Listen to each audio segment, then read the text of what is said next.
Powered by Red Media in partnership with TSN, it is Season 5, and this is Episode 34 of the Ray and Dregs Hockey Podcast, presented by our title sponsor, Canadian Club Whiskey, who have introduced the first release of the Canadian Club Invitation Series, CC, 15-year-old Sherry Cask. Signature CC Classic 12-year-old whiskey, finished with a secondary aging in Oloroso Sherry Cask. We've got Nick Foligno, Ray, of the Chicago Blackhawks, who's going to join us here in episode 34. And for hockey fans who are listening, who are watching, who don't know Nick Foligno, of course you recognize the name, his brother Marcus, family that's rich in hockey history. He's a character. He's just a good dude and a fierce competitor, and almost the perfect complement to a Chicago Blackhawks team that knows where they're at, right? Trying to develop a culture of winning around a budding superstar in Connor Bedard. So looking forward to connecting with Nick Foligno. Yeah, a lot of work there and a lot of energy and a lot of positivity from him, but you still got to be able to play, or else really you're just a glorified coach. And he found his way back to health, and the last year and a half have been great for him as he got on the other side of some pretty serious back issues. Yeah. All right, well, let's check out the Tim Hortons headlines. For 60 years, Ray, Tim's has been supporting and loving hockey at both the community and pro levels. One of the ways they do it is through the Hockey is Hers initiative in partnership with Hockey Canada. They are committed to supporting and advocating for the growth of girls hockey in Canada. With a focus on player retention and training, they're helping to advance young girls in their careers and provide ongoing mentorship and development to keep them in the game. Tim Hortons, a proud partner with the PWHL. Let's start the Tim Hortons headlines in Calgary, where the Toronto Maple Leafs will visit the Flames tonight as we record this episode Thursday morning. The fans of the Toronto Maple Leafs, Ray, are frustrated. Some are targeting the head coach, Sheldon Keefe. He's got to go. Losing games, but are they playing that bad? The starts are there, the finish isn't there, and protecting the lead is suspect at best of late. But is this crisis worthy in Leafs Nation? I'm going to say the reason is yes, but the reason is that you talk about they start well, they don't finish well, they don't hold leads. So that means, do they have, to me anyway, do they have the willingness to play like they do in the first period late in the game? And right now the answer is no. And that willingness to, which basically comes down to how hard can you compete on every battle? It's not, and every battle is not like two guys ramming into each other. It's a puck that's in the corner. It's a puck around the front of the net. I mean, look at the way they lost in Edmonton. Yeah. And a couple of the goals are entirely correctable, but they're the same sort of things that happen too often. So that's why I say it's a bit of a crisis, because the willingness or the ability to fight through those last period battles are really a problem. Like the goal Derek Ryan scored, where McLeod goes around the back of the net. Like, Morgan Riley's an all-star and having an amazing year, and he goes to protect the pass that's going out to the side. Mm-hmm. And so he moves his stick there. Well, that opens up the pass lane right up the gut. And Ryan gets a one-timer from 4 feet. Yeah. Like, that's the wrong read at that time. The winning goal, or the McLeod goal, where he comes out around the back of the net, like, Matthews is in front of the net with, I forget who the Edmonton player is. And it's like he forgets, or just, I'm not sure, but like, he's got to make a move at the shooter, and he kind of gets out of the way, and it goes into the net. He did. Yeah, and that was after the battle that McDavid won, right? With Riley on the boards to get over to the front of the net. Right. Like, those are the game, right? Those are the game deciding moments. They're right there. When you're up 1-0, 2-0, and then you score to make it 3-0, now you've got an easier game. That's one thing. Those moments are what are the crisis point for me. And is it a lull, or, geez, does it happen a lot? I'm looking at the standings here. And so you always got to kind of pay attention to like regulation wins, and the Leafs have only 13 of them. Because once you get into overtime and shootout, those are not, they're 3/4 wins, kind of. Because you're playing with 3 players or you're having a breakaway competition. Yeah. And so that stuff sort of is concerning. That's concerning for sure. So is it a player execution issue, a confidence problem, again, in player execution? Is there a coaching issue here? I mean, every coach in the league is more or less in the crosshairs as soon as they step on the bench for game one. That's how fragile the industry, the business is. Is it all of the above? Is it low-hanging fruit for the fans and certain media to go, well, Sheldon's not doing this, and he's overthinking, and he's putting his lines in the blender too often, and all of that? All of the above? Well, it's all of it. And one of the reasons the frustration goes to the coach is I think the fans are well aware that the team is constructed in a way that it is, and it leaves big holes in it. The coach, he's just a guy wearing a suit, right? Like, you can only talk about systemic things so often. You can, and if the players can't do it or won't do it, then you can't change the players. We know how difficult that is. So the next thing is to change the coach. Like, they don't have a roster that has the ability. We're seeing it. It's 42 games in. We're seeing it. They don't have the consistency or the ability to play as consistently as they need to play for as long as they need to play to win. Because another, like, a fallacy is that, we got to play a 60-minute game. We haven't dominated a 60-minute game. You're never going to, because the other team gets to try too. Right? And so, but you've got to play longer than the other team at close to your peak. And they just don't have it. Hell, it's not my words. It's Sheldon Keefe's. He said, look, we're 42 games in. I'm not really sure who I can trust yet. Ooh, that's not a good place to be. No. All right. Well, we'll keep an eye on that one. Obviously, Calgary, no joke, man. I mean, they're with Seattle 2 points out of a playoff spot. Yep. So this, I keep using the term gauntlet. It's the Leafs running the gauntlet here because they lose in Edmonton.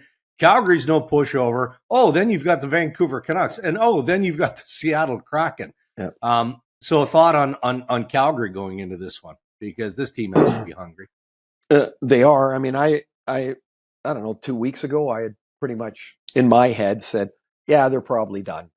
Like they're not gonna. Yeah. And then all of a sudden they're not.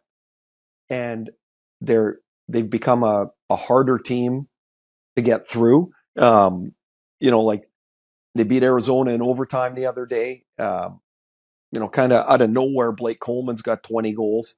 Kadri's game's really ignited since after Christmas. He's been awesome since after Christmas. And, the players get picked up all the time and they're quiet moves. And, they get Sharon Govich from Jersey. He's had a hell of a year. And Markstrom goes down and Vladar comes in. And like they're in a spot right now where they're not an easy team to play. And this can't be making Craig Conroy's decisions too easy. I mean, I'm sure they probably change 3 times a week. And, he's just got to wait till they get closer to the deadline. But this will be a hard game for Toronto. Yeah. I was going to mention LA. You're doing that game, so perhaps we'll check. They're floundering a little bit, right? And I want to say one thing about there. I watched the game the other night. I'm telling you, they offloaded a bounty of players to Winnipeg. Did they ever? For Pierre-Luc Dubois, and he's looking for the easy game. He is looking for, man, he's big and strong. Like he would be a horse. He'd be murder to play against. Oh. But the last game, I know it was the 6th game of the road trip. I watched the game before too. He never has his nose over the puck. Like, man, when he's engaged, like it's a completely different player. The other day, he just kind of skated around. And again, you're 41 games into the season. He's his stats are he's got 4 goals 4 goals and 4 assists in the last 21 games. And he's signed a 7-year contract as well. Like he's got to dig in. If they want out of that hole that they're in right now, and that's a good team, but they're in a hole. They need him to play, not just by a little bit, but by a lot more than he's playing. Well, Rob Legg vows to let the group work through it, but I'm with you. It certainly sounds like it starts with PLD. Vegas loses Jack Eichel week to week following surgery. I mean, we're 6-7 weeks from the March 8th trade deadline. So we don't know what week to week means other than it's week to week. I mean, does that mean month to month? I mean, if it does, then you can count on Kelly McCrimmon and the Vegas Golden Knights using that LTIR, right, to acquire another piece. Why wouldn't they? I mean, that's using the system to your advantage. And let's not lose sight of the fact they're losing. Was he tied for the team lead in points? I mean, Jack Eichel is an impactful piece that they're without now for an extended period of time. So Aiden Hill hasn't played really since November 30th. Carlson, January 1st. Carrier, January 4th. Theodore, November 22nd. Hutton, December 28th. Eichel, January 15th. They all, that's when he had his surgery. It's ridiculous. Like that is just carving the half of the team out of the lineup, and so they're trying to hold water right now, hold their depth, and it's really hard. And if they have you know what, we're going to know what the timeline is, because if they go get a monster player, we're going to know the timeline's the timeline's longer, right? Yeah, this is right to the playoffs. Yeah. Oh yeah, like I would think. I would think they as soon as they can get a handle around what may or may not be as far as return dates for these guys, that'll crystallize what they're able to do going into the deadline. All right, let's wrap up headlines with your Jack Adams favorite, which is impossible, really. Again, we're really halfway through the regular season, but there's some obvious names that should be acknowledged. Rick Tocchet, Vancouver Canucks. Rick Bowness, Winnipeg. John Tortorella, who you talked about earlier in the week, absolutely is a candidate with Philadelphia. Right. Peter Laviolette with the Rangers. Paul Maurice doing an admirable job with the Florida Panthers again. Jim Montgomery with the Boston Bruins. And there are some who think Chris Knobloch needs to be acknowledged at this point. And I mean, in fairness, I guess he deserves, at least part of the credit for the remarkable turnaround of the Oilers. So, who do you like in that class? Well, I'll start right at the end of it with Knobloch, and it was 21-6 since he took over. But the reason I can't put him with the other guys yet is because that's kind of a quarter of the season, right? He's past the quarter of the season, but you could, if you go 3-9, all of a sudden the record looks completely different, and it's been amazing what they've been able to do, and certainly noteworthy. But I got him on the outside of those candidates because just of the longer game or the shorter game grouping that he has. The coach of the year always seems to go to the most unexpected. So to me, the front runners are Bowness and Tocchet, because I don't think anybody would have really put them there. But I got to tell you, there was zero chance I thought the Bruins were going to have 60 points again at this point. Like none. You can say, oh, it's because they got good goaltending. Yeah, well, you're allowed to have good goalies. And the coach, if you go back to Sheldon Keefe and people complaining he changes the lines too much, try and follow Jim Montgomery's lines. He's got Geeky playing at center now pretty regularly, but early in the year he was playing the wing. Trent Frederick goes from wing to center. He goes from first line to third line. Like they're all over the map because he's coaching out of a feel and a gut that, we need something different tonight. And he changes the lines. And so I think Montgomery, those are my, and I would have towards it's still, I guess the reason it's a year-long award, it'll clarify itself. But those are I would put Montgomery in with Tortorella and the Bowness and Tocchet. I really would, because they're they're to me, they've separated themselves a little bit. Okay. We are kind of in the dog days of the regular season. Anytime you get into this point in January, into February, there's a little bit of a blah effect. So I like the idea of a trophy tracker. So maybe next week we'll have a look at the Norris or the Vezina. I will say this, Dregs, from now until the end of the month, these are really the dog days because the guys now are starting to look at their all-star break. Sure they are.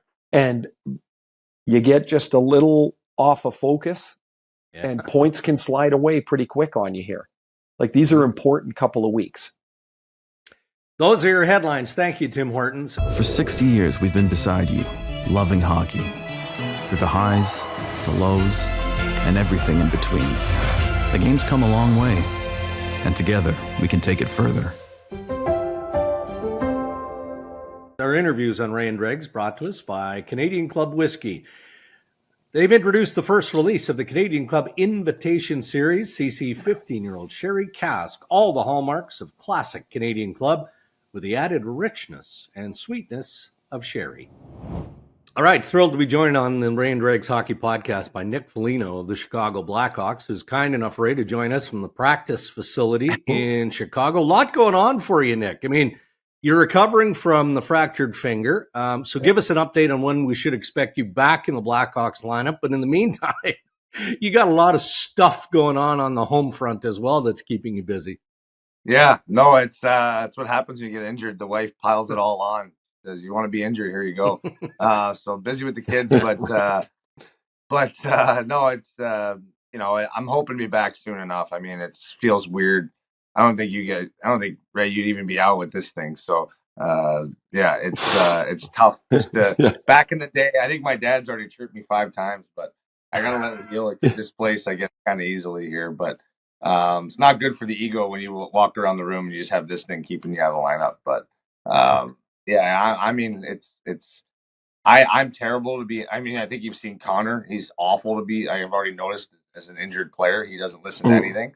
So I'm probably right there behind him. Well, I got to say, you are right. I would never have been out with an injury like that because I never hit anything. Like, if I was curious, like, okay, when you were talking about, I knew Dregs was going to ask you about your finger. Like, when you're in a fight, like, honestly, I don't know because I don't think I really hit anybody. But, like, do you know, like, as you're throwing that punch, like, I just broke my finger? Or, oh, yeah. Oh, you do, eh? Oh yeah. Well, it was funny. It was like I don't know. I threw a left, and I felt like a burning in my hand. And I looked down. I thought I cut myself on the visor on the helmet. A lot of times it happens. And I looked, and I'm like, "There's no blood." And then I went to grab the jersey, and I just felt like and then I was like, "Oh boy!" But I was pissed because obviously I didn't want to let that play go at the time. I wanted to make sure Smith and I had a good fight to send a message. And so I remember I was laughing to myself because I was throwing open hand. Yes, you were just kind of slapping him there like a wrestler at the end, right? Yeah. I thought, like, how disrespectful if I was going to connect with one of those would that have looked, So I would have loved that. But, that was I give Smith a ton of credit. I respect him as a player, and, I appreciate that he understood that we had to do that. And, and we set it aside, and where we are. It was more about the result, right? Sorry, Ray, just to jump in, because there was some debate after the fact, right? And people were like, "Oh, was it a dirty hit? Was it this? It was that." I mean, that's the old code that we often talk about. Yeah, and I've said this before and probably been quoted. Like, I know it was a clean hit, and honestly, it's unfortunate his shoulder hits Bedsy's head. I don't like that. I mean, as anyone wouldn't, as a teammate, you don't like the guy's shoulder to end up in your teammate's face. But it is a clean hit in the sense of the rule. What I don't like is it's our best player. Yeah, and that's the game within the game that I talk about, and I'm sure, right? And I grew up with that code. I believe in that code, and I think that's how great teams evolve and stand up for one another. I understand that you can't fight in every hit, and hits happen, but there's just certain moments in games, or we're trying to find ourselves as a group here.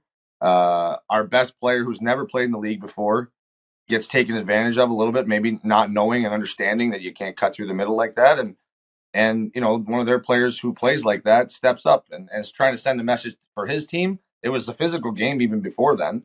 And I've talked about, if you hit that and you don't respond, now the ice becomes a little bit bigger for the New Jersey Devils, and I don't want that. And I was proud of. I honestly, even at the hit, I mean, Kurashev jumps in and goes after him first, which I was just so proud of, a young guy who doesn't fight and just understood, hey, you don't hit our guy like that. And and we ended up fighting just to make them aware, like, hey, there's going to be a response if you're going to go after one of our players. And not to say he's going after him, but if you're going to hit him like that, it just, he broke his jaw at the end of the day. Mm-hmm. A couple things out of your answer there. Well, the first was you raised your left hand, and I can see why your dad's chirping you, because it's like I should have had a glove on. Yeah, it's like you banged your finger in the door or something, right? It's like the second feels part like is, it someday. The second thing is, like, you talk about the code you grew up in, and your dad, who had a fabulous career, and Luke Richardson talked about your coach when you came in. He couldn't believe the similarities between you and your dad in the room and the energy. And he told this story about, like, you'd be stretching before practice, and your dad would be going around telling a story to every guy around the room about his grandparents or, dinner he had last night. Like, is that just an easy energy for you? Yeah, I think, and we were so privileged younger. I got to see my dad in the NHL locker room too, right? I got to witness how he was around his teammates or around his players when he was coaching. And, and I always respected how respected he was. And so I think as a young kid, you just kind of mold into that. Like, hey, he understood how to be around his teammates and how to connect with them and how to make them realize, a lot about him, so that the relationship was built and the bond was built. And that always kind of was something I think I've just carried, and probably from watching my dad at a young age, just it's funny, like, how much you pick up in an NHL locker room. I watch my boys now come in with me, and I die laughing at some of the things I see later on with the, like, what they try to do, jumping over the boards because they see us do that, or just how they sit in their stall and they set things up based on the players that they watched in practice that day, set things up in their stalls. So it's probably what happened for me. And he's obviously a huge role model influence in my life. And, I've always appreciated the passion that my dad played with. And I've talked about it. I think he instilled that in Marcus and I both. When you decide to re-sign in Chicago, which, congratulations, by the way, and 2.5 years ago, you're dealing with injury. You're not, you're trying to play, but you can't really play. And it seems like you had this resurgence in Boston. And when you were in camp, Jim Montgomery said, this guy's going to have a good year because he's healthy finally. Again, meaning the previous year, you just weren't at all.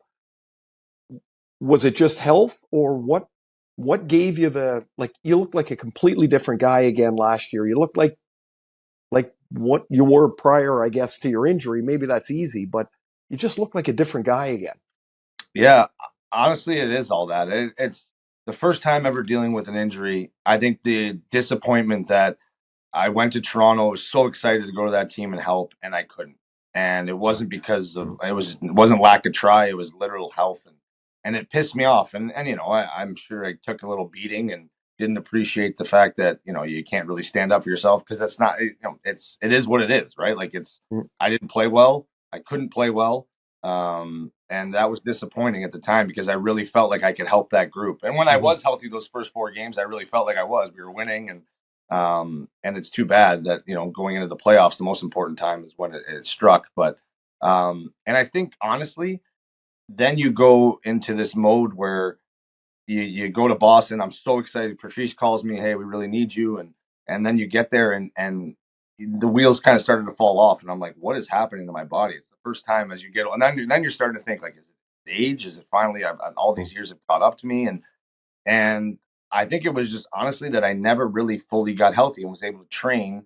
You were recovering. You're never really training to get back to the level that you can get at. So going in from a back injury and trying to just get to a point where I could play, and then injury all season long in Boston, you lose confidence. You lose that fire that you have. You're almost like, a wounded animal, as opposed to being like the way I normally play. And it wasn't until Monty called me that next summer when we had the coaching change, And I had an unbelievable conversation. And I just remember he just was like, I believe in you, essentially. I know when you're healthy and you're going to have a summer of training, that you can be this player for me, and I'm going to need you to be this player for me. So I think that really catapulted me into that season, and our relationship just built. And I think our team obviously, really helped in how good we were.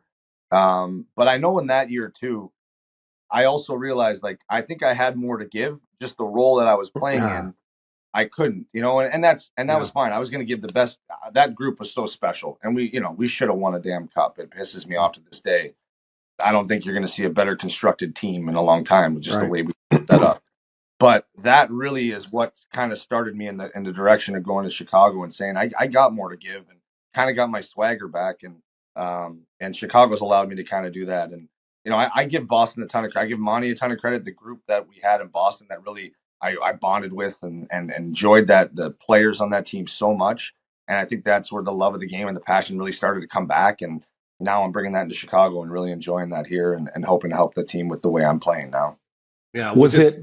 Oh, go ahead, Dregs. You go. Was it pretty obvious to you, Nick? When Pat Morris starts negotiating the extension with Kyle and the Chicago Blackhawks, that the fit feels so right, not only for you as a hockey player, but for your family, that, the money is great, but you're excited to extend your time with the Blackhawks.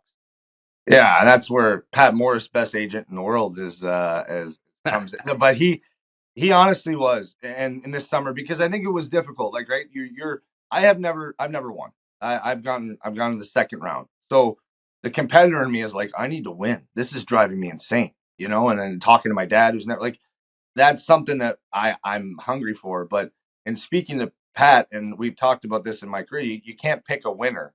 And he said, you have an opportunity here to go in and really help mold and help this team find the direction that they need to go. And they believe in you, that you're one of those players. And I think I was looking for that. I think the disappointment of not playing in that Game 7 in Boston, I was looking to be looked at as like, no, we need this guy, and we feel like you can really help us. And I think it just all lined up perfectly with that, what I was looking for for myself and the group. And yeah, I know it's. I mean, there's been some unforeseen things that have gone on here, but it has been a really enjoyable year in a lot of ways too. For me, on the ice, off the ice, we love the city of Chicago, and I love getting to know Connor. I love to get to know the other young guys. We got a special player in Vlasic in defense that I think going to be incredible in this league, and many other guys that I've just watched grow already this year. And I'm excited to now really, put some roots down here and push this team in the direction I feel like we can go. Okay, how do Luke Richardson refers to you like as a culture builder as well, but you're not a coach, you're a player. And right. So like you got to do your thing too. Right. And so how do you build a culture? You can't build it by yourself. Like, how do you help push the ball in that direction a little bit and maybe help the younger guys learn a little bit of the lessons you've had over your career? Yeah. I mean, I've talked about it. I'm so big on relationships. I just think they're the most important part. And I came into the Ottawa Senators, and I couldn't believe how well those guys would connect with me. I'm 19. I'm not even at that time. I was so far age gap wise from a lot of the players, but the way they cared about me, the way they pulled me into the group, and I remember that really is what kind of, I was like, wow, NHL, like, these guys are impressive. And I just always wanted to be that. I always wanted to have that impact on the next player, because I knew what it meant to me at the time, where, it's easy to just say, hey man, what's going on in the morning? But like, to actually sit there and show that you have an interest in a player, it's amazing what that does for that player. Now they walk in a little more confident every morning, a little more comfortable, and it's amazing what that does on the ice. So to me, that's how you build relationships and bonds. And then what goes on the ice, it all kind of stems from that, right? Now you're really digging in for that guy. So that's what I believe, how a culture starts to be built. I think there's accountability within that, because now you when you go to somebody, you're not just going at them because, hey, you young kid. It's no, I care about you, and I'm telling you this because it matters, and my heart, what I'm trying to do for you. It's not just to pound my chest and say I'm the older guy, I know what I'm talking about, because there's things that I've learned already from some of the younger guys, just the way they practice, or it's crazy. Like I shot pucks with Connor Bedard to start camp, and my shoulder was killing me. And I was like, you know what? Maybe I got to start shooting more pucks. Like, this is what this kid does. Maybe, why? Just because I'm 36? Yeah, maybe the years of shooting have gotten to me, but man, I could use some more strength in the shoulder if I got to shoot these pucks with him. So that was one thing I was like, man, I got to start shooting pucks in the summer or in the, time off. But I don't know if my shot will ever be that good, but I did. It's a hell of a shot. Competition once. So. You got him once. Yeah, once. Attaboy. Now, how old are your kids? Yeah, that's what I believe in, and honestly, that's what's I'm really appreciative of, like a Jason Dickinson, who I think gets it as well, and Seth Jones, who I've worked with before, and Connor Murphy. So there are some older pieces, but there are some guys that really are hungry too, the younger guys. So it's been fun here. I was just going to ask, how old are your kids? 10, 8, and 6. So you're well aware then that Connor's 8 years older than your son, and that you're 18 years old. He's got more in common with your son than he does with you, right? Because when I went to it, hey Landon, what did you guys talk about today? Just so I could get just so I can understand how the lingo is for the young guys. Well, when I had Patrick Steffen to our house for dinner in Atlanta, and I was 35, and my son was 10. And Patrick was 18, and they were talking about some video thing. And I'm like, I get no idea what they're talking about. I get no chance. And I was like, this is ridiculous. It's so weird, isn't it? When you get that. Yeah, it is. It's crazy. Like, I mean, yeah, it's my daughter's 8 years younger than Bedsy. My boys are, it's wild to think that, that's how big the age gap is. But I think having kids allows me to have a connection with them too, because some of the, there's little things that, as you hear your kids talk about or whatever it is. I think it keeps you young and talking to them. And also, I mean, I give these, they're wise kids too. Like Connor's a pretty mature 18-year-old. Right. So, it's impressive that, the conversations we've already had they're not about video games, because he knows I'm done. I'm not that guy, but they're, he's always wanted to know, like, on teams I played on or about players in the league. And so it's pretty interesting what he's interested in, and a lot of the young guys too, for that matter. As fans, Nick, we can see the skill set of Connor Bedard, but up close, personal, you talked about shooting pucks with him in practice. What's impressed you most so far about Connor Bedard?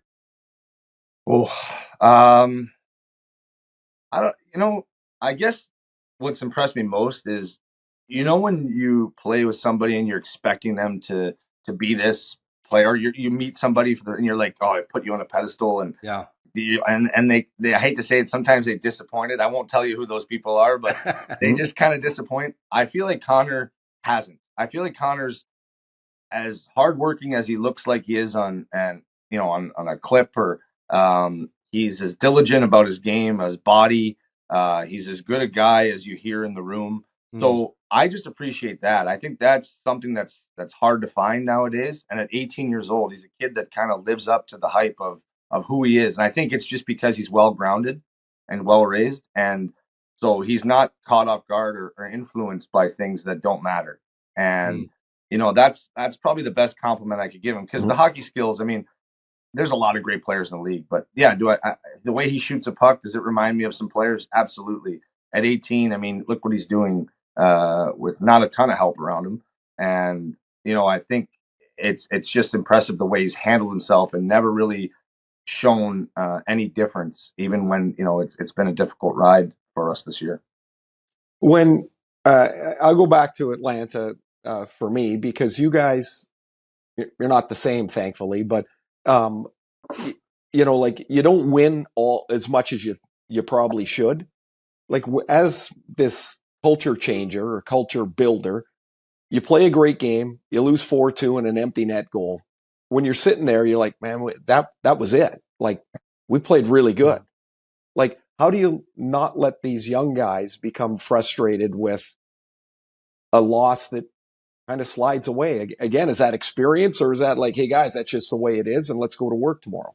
Yeah, I think that's probably, I still fight with it because I hate losing. It sucks. I had that blow up the other day, and I remember just the way we lost. That's, I think, I get it. You know, like we may just not have enough skill yet or enough like to finish a job, right? You see how those teams that I remember that in Boston last year. There was honestly some games we had no business winning, but our maturity, our skill level, our understanding of that, you know, we knew how to win. And that's what I'm hoping to, you know, you never want to teach a team how to lose. And I think that's what you have to fight with. It's like, okay, moral victories are okay, but let's break it down even further. So we're not just caught up in like, yeah, it was a good game.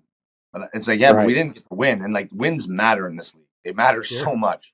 And I think that's where I fight with, but I also, the messaging is always like, okay, well, what did we control and what made the difference? And I just think the only foundational piece to really start growing is the compete level that you have to have. And it's not like everyone works hard in the NHL. I always hate that. Like we got to work harder. That's not it. It's like, are you competing on a one-on-one battle that you know it matters? It matters in that wall or off a face-off. Are you guys ready to go? If your centerman wins it in between, are you the winger that snaps it back to the D so that we win that draw? Like those are the little competes within the game that build you to a winning team is what I believe. And so that to me is where I don't it's non-negotiable. And that's the ones that make me upset. I think that's the messaging is like, hey, I know we lost, but man, we competed our ass off tonight. And that's a hell of a team over there. Or, hey, we didn't compete tonight. Look at, they just snapped back more draws, or we didn't get these pucks out, or we didn't stand in front of the net to pay the price. Then no, you're not going to win in this league if you don't do those things. So that's where I've tried to push our team to understand. And, you know, and I honestly, I think the shock and awe of losing Connor and a lot of our injuries, I really saw us turn and have that mindset, because I think everyone was like, oh shit, if we don't compete, we're going to get killed here. Right. And the past 5 games, I've actually been pretty proud of the effort of our team and the way we've, and, you know, we haven't gotten the result till finally the last game, but, you know, I'm proud of the guys, the way they've handled themselves. Last year we had your brother on, and you know, he's not short of a word. Yeah, he's not short of a word either. So I'm curious, when's the last time you two monsters wrestled? Like, and could you take Marcus still? Because good. You never give up on, never take a back step, right? I'll be like, what's the one with the frog, the bird getting swallowed by the frog, or the frog getting swallowed by the bird? I mean, he'd still be killing me, and I'd still be trying to throw a punch just because as the older brother. We haven't wrestled in a long time. I think you guys must have been, as kids, it must have been terrible. No, we were awful. We put holes in walls. There's still a hole in the wall. My kids laugh at. We have a mini stick area that it's like a back room in my parents' place, and there's still a hole that was like kind of plastered over, but not really. And my kids just go in there. My boys are like, "You put Uncle Moose through the wall here." I'm like, "Yeah, I sure did." We've had our battles, and I remember we used to, my family would clear the furniture and just let us get it out of the way. All right, you guys done? Good. There was one time where I remember we were fighting, or something happened, and he hauled off and socked me in the arm, and it killed, but I couldn't show it to him. And I remember going downstairs after and just rubbing borderline tears. And it was I think he was around 16. So I would have been 18, 19 at the time, 20. And that was the last time I think I ever really actually went at it with him. We've had a couple of docked wrestling matches here and there, but he's up to the hype of being the Moose now. He got that nickname because he was so uncoordinated. It was Baby Moose at one point. But, he's a full-grown Moose now. I hope before you retired, you'll play one game in your dad's old helmet. I would really like to see that. That would be awesome. Pull it out. I pulled it out for a practice a long time ago in Ottawa. Last time I wore it, but that would have been that thing is ugly as hell though. My God. Oh, it was terrible when he was wearing it, man. When he was wearing it, we're like, why is he wearing a bowling ball on his head? What is he doing? We've strained a few pastas with that thing, and so good. Yeah. All right, Nick. Well, we'll let you go there, man. Thanks for taking the time to join us. Get healthy soon, and all the best to the Blackhawks. Thanks, guys. Thank you, Nick. You know, we're fortunate, Ray, to have a number of good guests on the Ray and Dregs hockey podcast. In fact, you know, we have great guests. Who's kidding who? Nick Foligno is right up there with the best.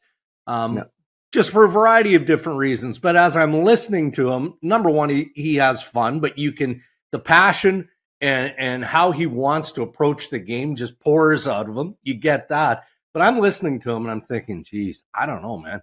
He seems destined to be a coach or something along those lines when his career is over. Just his ability to communicate and, the passion, everything that goes into how he plays the game, that's got to translate in another career. Well, okay, so it's funny. You're thinking about a coach, which 100% I get. Like I'm thinking of like, why wouldn't you want Nick Foligno and his energy and passion to be the face of your franchise? Oh, for sure. Like, why wouldn't a team go, you know what? That guy could be our president. Like there's remember when we had Marcus on last year? Like that comes from their dad, right? I never knew their mom, who passed quite some time ago, but like that comes from Mike. And like their ability to communicate with an energy is, I can see why Chicago's like, yeah, we need to have him back here. And we need to have him back here for more than 1 year. Mm-hmm. Because I referenced it, but building that culture isn't a 3-month thing. And then they've got to go get Nick help on, so you have a couple more veterans to help. You've got Dickinson, try and find a couple more that help and think the same way to help what's going to be just, a colossal group of young players that are going to come in too in the next year or two. It's a big undertaking, but man, he's impressive to listen to and entertaining. I mean, like, the stories are just outrageous. You can just imagine that lousy drywall in the basement, the repair job that probably still has the body mark of somebody that went through it. Well, and again, talk about a fierce competitor. I mean, right near the beginning of the interview, he took us back to his days in Toronto, and I think he used the term pissed off because he was injured and he couldn't do anything the way he wanted to do to help that team win. That's just runs through his veins. And he's right. It's a misused phrase. Oh, we got to work harder. Like, winning is so hard. Everybody's working hard and trying hard for, there's varying degrees of energy and things like that. But man, winning's hard. And you can just see that, like, that's the DNA right there, is how do we figure out a way to win? That was a great interview. You're not that far from home, Los Angeles. What's the weekend looking like after the big game tonight? Well, I'm hoping it's better than when I left. We got hit with about 5 inches of snow, which is a lot in Vancouver. We don't get a lot. Top of the city, yeah. Oh, well, I'm almost certain we got 3 snow plows and 7 guys shoveling snow at the airport. Like, we just don't have snow, so why would you have an army of equipment? And when we went out to the de-icer, I'm telling you, like, there's no way there's 3 at the airport. There's no chance. People are screaming on the plane. What are we doing? Let's get going here. I think there was a resignation of, at least we're getting out. Yeah. So I hope I'm going back and it's going to be a little more clean. I got to say, I'm going to say at the end of this here, really proud of my boys, Riley and Reese. They went out with Cammie yesterday and they shoveled 4 or 5 driveways for people that needed some help. Oh, nice. And I was like really, really proud of them. And I know that comes from Cam, because I'm sure the boys didn't say, hey, let's go shovel driveways. But like, they went out and they sent some pictures and I was like, man, that's really, really awesome to see. And was your first question, how much did you make? Well, they were pumped because the neighbors, Kent and Pam, all-star neighbors, they're big on, I think they got chocolates from them. They got muffins from the woman up the street. So they were paid in kind. They were pretty pumped with the payment. That's awesome. Perfect. All right, buddy. Well, yeah, hope things cleaned up back at home and get there safely. Quiet weekend for me for the most part. So not a lot going on. Just talking. You got an early game to watch on Saturday. 7 o'clock as always. As I told you last time, that the enjoyment is the 4 o'clock start in Vancouver and hearing everybody argue about it. I love it. I just like the idea. If I was there, you get, watch the game. You're entertained by that. You go out for dinner and you're in bed nice and early. What's wrong with that? I think it'll a lot of excitement always when the Leafs come out. So that'll be part of the weekend too. All right, buddy. Get home safe. Yep. Be well. Thanks for listening, everyone. And thank you to our sponsors who make Rain Dregs possible. Our title sponsor, Canadian Club Whiskey and Tim Hortons. And yes, thank you for listening, for rating, for sharing, and for following us on the Rain Dregs YouTube channel. Until next time, stay safe, everybody.